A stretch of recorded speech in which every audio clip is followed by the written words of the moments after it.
Okay, we're going to cover here the Tim Walz debate, and I think objectively a poor performance. There were reports that he was nervous, and there were also reports saying that he told Kamala in the VP vetting process that he was not a good debater. I mean, I think both those things were proven true tonight, that A, he was nervous, B, he's not a great debater. And before I go into this, I just got some clips and stuff planned here, but I do find myself agreeing with what Bill Ackman says here. I thought he kind of summarized this up pretty well. I think this was still it was 7:59, so it's still like in the middle of the debate. I did feel this way in the middle. It was kind of fun at first, and then it kind of became like, ooh, this is kind of tough to watch. You almost feel bad for the guy. But so Bill Ackman says, I find myself feeling sorry for Governor Tim Walz. It seems like a nice guy, but in way over his head to be second in line to run the country. A bit of a buffoon, but in a good way.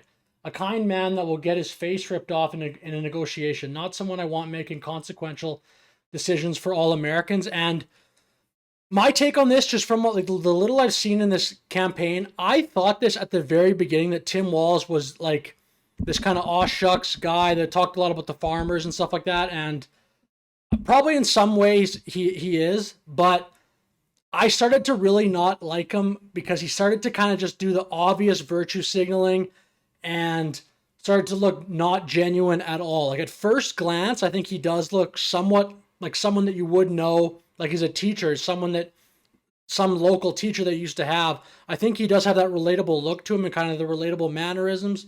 But the obvious virtue signaling for me was way too much. Just like the pandering to women. And the other thing that really, like the way he waves and stuff, it's so fake. No human being does all these like weird motions that he's always doing. That something about it is totally scripted.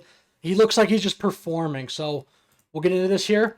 This is the first moment of the debate. I tweeted right away when this happened, Tim Walz is shaking. He looks like it looks like he was gonna cry. Like this was like I actually like was watching. I was just like, I think I went like, oh my goodness, like this was crazy in the moment to see how nervous he looked right off the bat. Watch this. A preemptive strike by Israel on Iran. You have 2 minutes. Well, thank you. And I'm not going to play the whole 2 minutes here, by the way, but just watch this. Look at the whole. Okay, thank you. And thank you for those joining at home tonight. Let's keep in mind where this started. October 7th, Hamas terrorists massacred over 1,400 Israelis and took prisoners.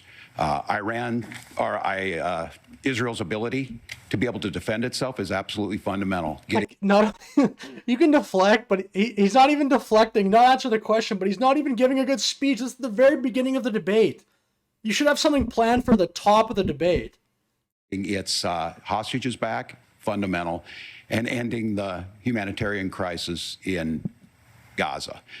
But the expansion of Israel and its proxies is an absolute fundamental necessity for the United States to have the steady leadership there. You saw it experienced today. Like, I wonder what JD Vance is thinking right now. He's probably just like, wow, this is going to go well for me tonight. We're, along with our Israeli partners and our coalition, able to stop the incoming attack.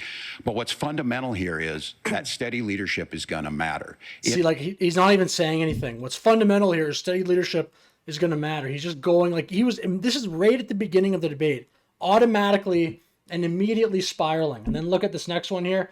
This is a short clip here.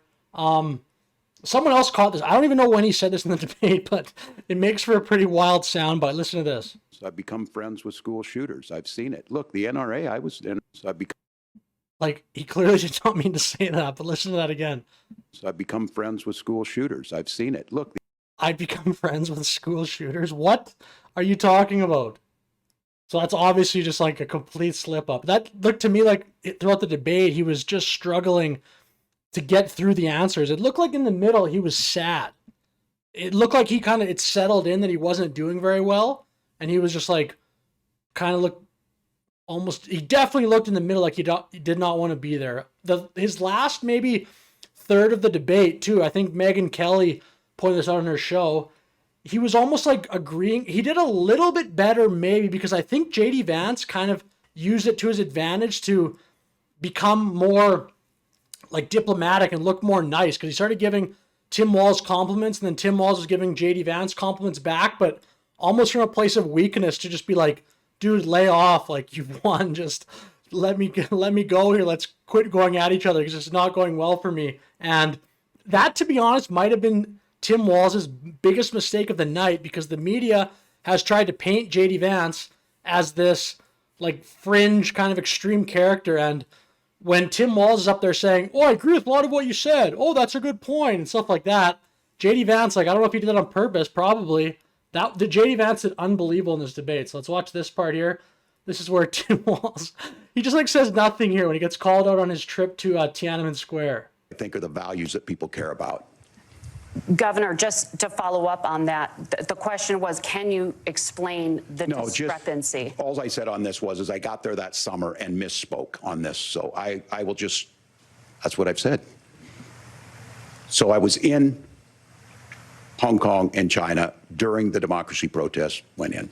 And from that, I learned a lot of what needed to be in governance.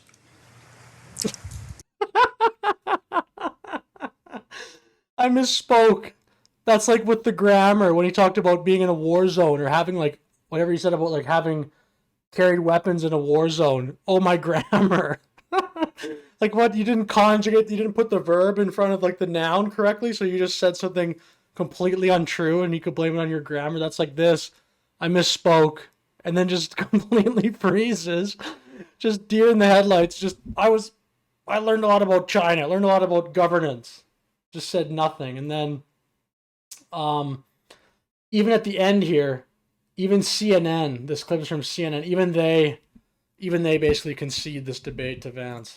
But at the beginning, the two issues driving the campaign right now are Harris has a big deficit on the economy, Harris has a big deficit on immigration, and Republicans were happy tonight and Democrats a little bit nervous that on those two issues, Vance carried it. Definitely. I think Vance carried it pretty much the entire debate. He did a great job, too, of consistently pivoting back to immigration and the economy. Donald Trump, to be honest, did a poor job of that in the debate with Kamala. JD Vance, I think you could say he made up for it. Just less people will watch this debate, but that was like JD Vance. That was a complete masterclass. I made just a short on this. I think JD Vance, from this performance alone, in one of these major presidential debates, I've never seen anybody do that well in one of these major debates, like a major vice president or major presidential debate on the American stage. I think as of now, JD Vance is the best debater in the entire country. I'll make that claim here. JD Vance, now he's proven on the biggest stage, I guess you could say the second biggest stage in the entire world, really, vice president of the United States. And maybe you could argue like a major leader or a major debate for like the leader of France would be a little bit bigger, or maybe Germany. I don't know, but because I don't think they're doing debates in China. I don't think Xi is up there debating anybody for the leader of the Chinese Communist Party. But I think JD Vance right now has the title best debater in America. So with that said, let me know your thoughts on this video. Let me know your thoughts on the debate. Either way, thank you for watching this video. Like and subscribe. Have a great day.